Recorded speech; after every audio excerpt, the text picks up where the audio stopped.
كل جمعة عادة بجيب بطيخة بعد الغداء بناكلها، بس أول مرة وآخر مرة يخش البطيخ في هذا الصيف الدار، اقفل عند هنا وبس.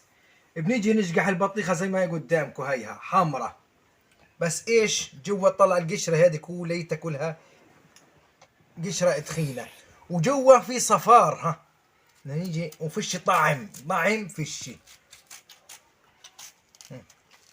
طلع،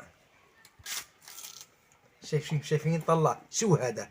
جاب بس من النص حمار وطلعوه من هين، شايفين؟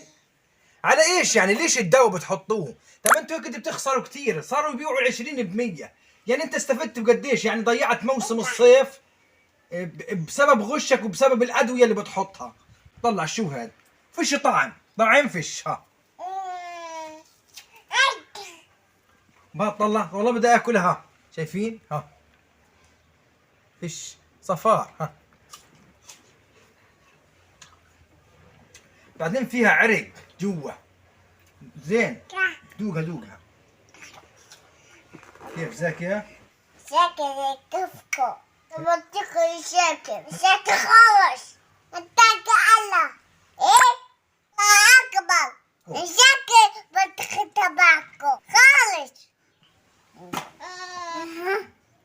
إذا كان الطفل الصغير بيطلع منه هذا الكلام، ما بالكوا إحنا؟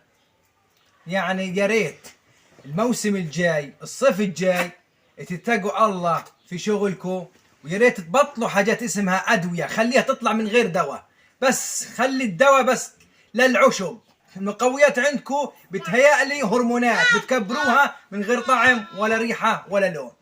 وإن شاء الله يا رب تصل هذا الفيديو للتجار وللمزارعين اللي بزرعوا هذا البطيخ بس عشان ينفخوا البطيخ وينزلوه السوق، بس للأسف فيش له طعم ولا ريحة ولا حتى لون. اللون مغشوش من هنا، هاي اللون من جوا أحمر هين، ومن برا على الجناب أبيض.